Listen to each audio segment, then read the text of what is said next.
اللہ تعالیٰ نے فرمایا وَلِكُلِّ أُمَّةٍ جَعَلْنَا مَنسَكًا لِيَذْكُرُوا اسْمَ اللَّهِ، صرف امت محمدیہ کے لیے نہیں بلکہ ہم سے پہلے جو امتیں تھیں ان پر بھی قربانی ضروری تھی۔ حضرت آدم علیہ السلام کے دو بیٹے حابیل اور قابیل تھے۔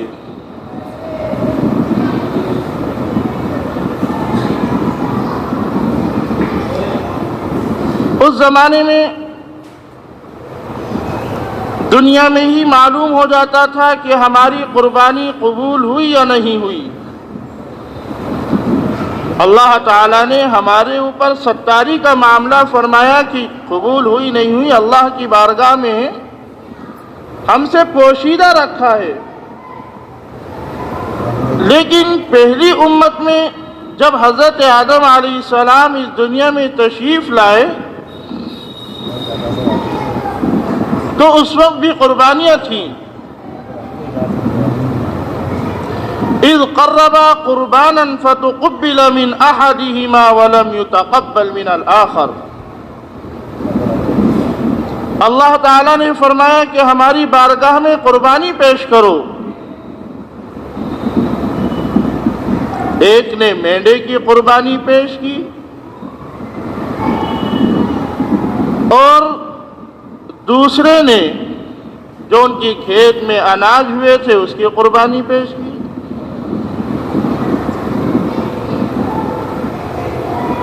جب قربانی کا حکم ہوا کہ بھئی اپنی اپنی قربانی فلاں پہاڑی پر لے جاؤ اور وہاں پر رکھ دو، اب بعد میں معلوم ہوگا کہ اللہ نے قبول کی نہیں کی۔ دونوں نے اپنے مینڈے کو لے جا کر وہاں پر رکھ دیا اور انہوں نے اپنے یہاں سے اناج لے جانے کے بعد وہاں پر رکھ دیا۔ دیکھتے ہیں کس کی قربانی قبول ہوتی ہے۔ اس زمانے میں یہ بات تھی کہ اگر جس کی قربانی کو بجلی نے بھسم کر دیا، جلا دیا، تو سمجھ لو اللہ کے یہاں اس کی قربانی قبول ہو گئی، اور جس کی قربانی کو کچھ نہیں ہوا سمجھو کہ اللہ کے یہاں وہ قربانی قبول نہیں ہوئی۔ اب جب ان دونوں نے قربانی کو پیش کیا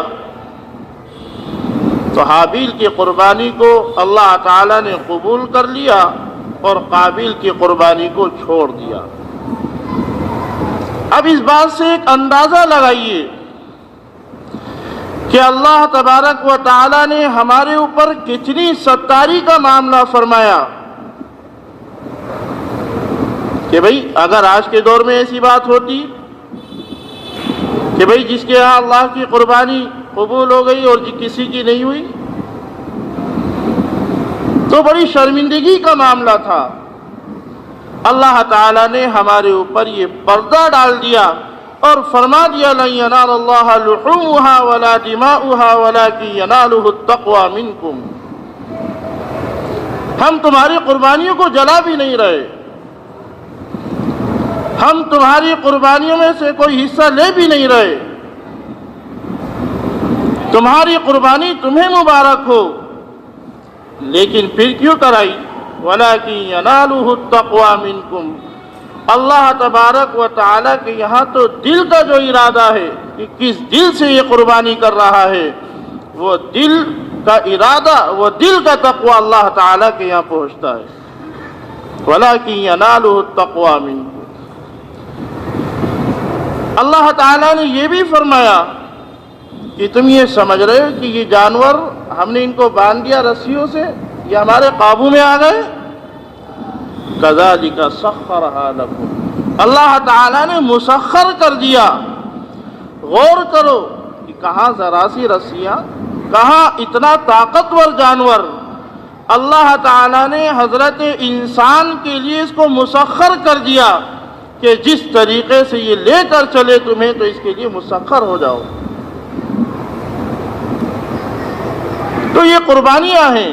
حضرت فاطمہ رضی اللہ تعالیٰ عنہ فرماتی ہے کہ سرکار دو عالم صلی اللہ علیہ وسلم نے حضرت علی سے فرمایا، اے علی جاؤ فاطمہ کو لے جاؤ جہاں پر قربانی ہو رہی ہے،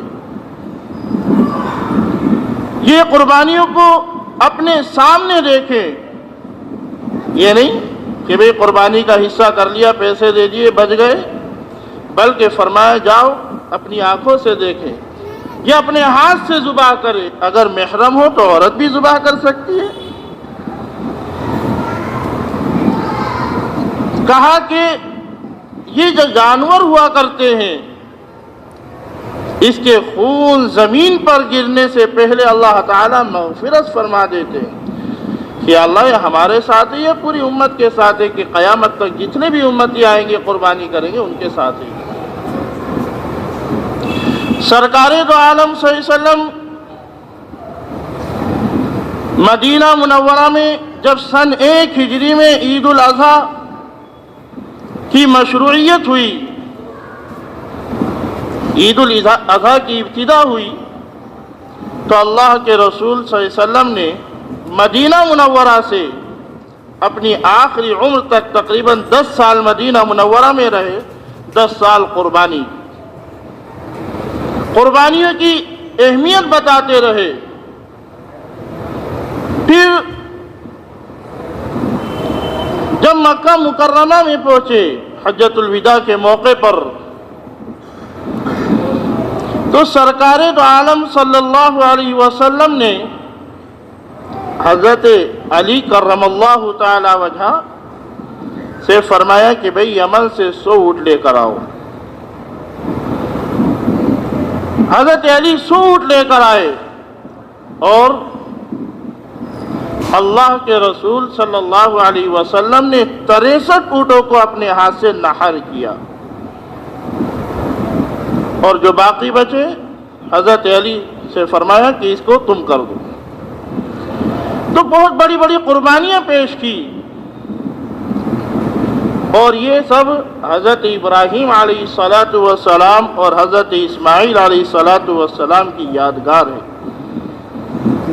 لِتُكَبِّرُوا اللَّهَ، تاکہ تم اللہ کی بڑائی بیان کرو۔ جب حضرت ابراہیم علیہ الصلاۃ والسلام حضرت اسماعیل علیہ الصلاۃ والسلام کو مینا کی طرف لے کر گئے اور قربانی کا پورا انتظام کر لیا کہ بھئی بیٹے کو ذبح کر رہے ہیں، پوری طاقت لگا رہے ہیں، حضرت جبریل علیہ الصلاۃ والسلام جنت سے لے کر آ گئے بدل۔ حضرت جبریل علیہ السلام آ رہے ہیں آسمان سے اور آواز لگا رہے ہیں اللہ اکبر اللہ اکبر، کہیں حضرت اسماعیل علیہ السلام کی گردن پر چھری نہ چل جائے۔ اللہ کی طرف سے ایک ہدیہ پیش کیا جا رہا ہے۔ جب وہ حضرت ابراہیم علیہ السلام کے سامنے آ گیا تو انہوں نے بھی اللہ کی تعریف کی، لا الہ الا اللہ واللہ اکبر، اللہ کے سوا کوئی معبود نہیں ہے، اللہ تعالیٰ بہت بڑے ہیں۔ جب حضرت اسماعیل علیہ السلام نے دیکھا کہ ابا جان تو میری قربانی کر رہے تھے، اللہ تعالیٰ نے میرے بدلے میں جنت سے ایک مینڈا بھیج دیا، تو فوراً کہا اللہ اکبر وللہ الحمد۔ یہ جو ہم ہر نماز کے بعد 23 نمازوں میں 9 ذی الحجہ سے 13 کی عصر تک جب ہم پڑھتے ہیں اللہ اکبر لا الہ الا اللہ واللہ اکبر وللہ الحمد، کیا ہے یہ؟ حضرت جبریل علیہ السلام کے زبان سے نکلے ہوئے کلمات، حضرت ابراہیم علیہ السلام کی زبان سے نکلے ہوئے کلمات، حضرت اسماعیل علیہ السلام کی زبان سے نکلے ہوئے کلمات ہیں۔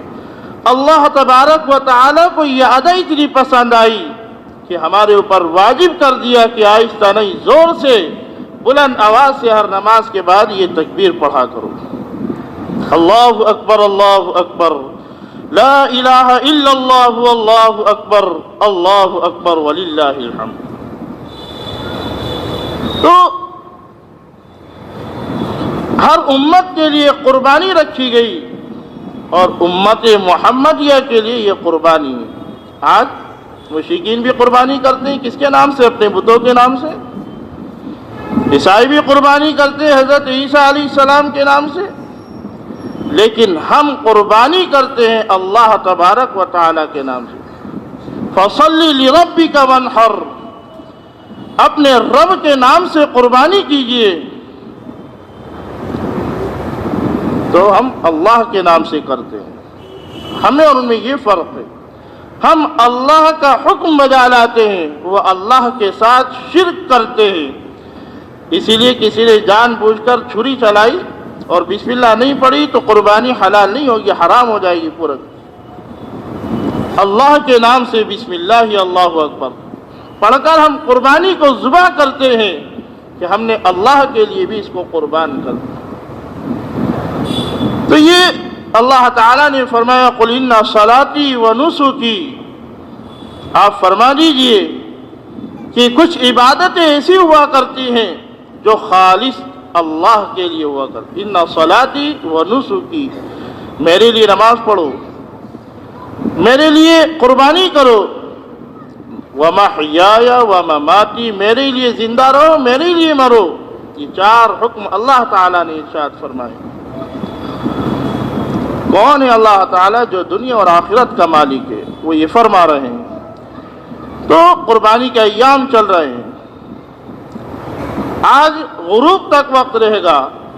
اللہ تعالیٰ نے جس کے مقدر میں قربانی لکھی اور جنہوں نے اللہ تعالیٰ کی بارگاہ میں قربانی کی، اللہ تعالیٰ ان کی قربانیوں کو قبول فرما لی۔ اور جن لوگوں کے اوپر ضروری نہیں تھی قربانی، واجب نہیں تھی، غریب تھے، تو وہ بھی غمگین نہ ہو۔ سرکار دو عالم صلی اللہ علیہ وسلم نے 2 مہینے منگائے اور فرمایا کہ قیامت تک ان لوگوں کے لیے قربانی ہے جو قربانی نہیں کر سکتے، جن کے اوپر قربانی واجب نہیں ہے، غریب ہیں، تو ان کی قربانی میں خود کر کے جا رہا ہوں۔ ان کی قربانی اللہ کے رسول نے فرما دی۔ اور جن کے اوپر واجب ہے اور وہ قربانی نہیں کرتے تو اللہ تعالیٰ اور اللہ کے رسول کی طرف سے بہت سخت وعیدیں آئی ہیں۔ کہا کہ اگر قربانی ان کے اوپر ضروری ہے اور قربانی نہیں کرتے تو ان سے کہہ دو کہ ہماری عیدگاہ میں نہ آئیں، تم نے ہماری قربانیوں کو ہلکا سمجھا۔ اگر قربانی واجب ہونے کے باوجود قربانی نہیں کرتے تو نکال دو ان کو عیدگاہ سے، ہماری عیدگاہ میں نماز پڑھنے بھی نہ آئیں۔ تو یہ سب اللہ کی طرف سے، لِتُكَبِّرُوا اللَّهَ عَلَى مَا هَدَاكُمْ، اور تم ان دنوں میں اللہ کی تکبیر بیان کرو، بڑائی بیان کرو۔ کبریائی اور بڑائی اللہ کے لیے۔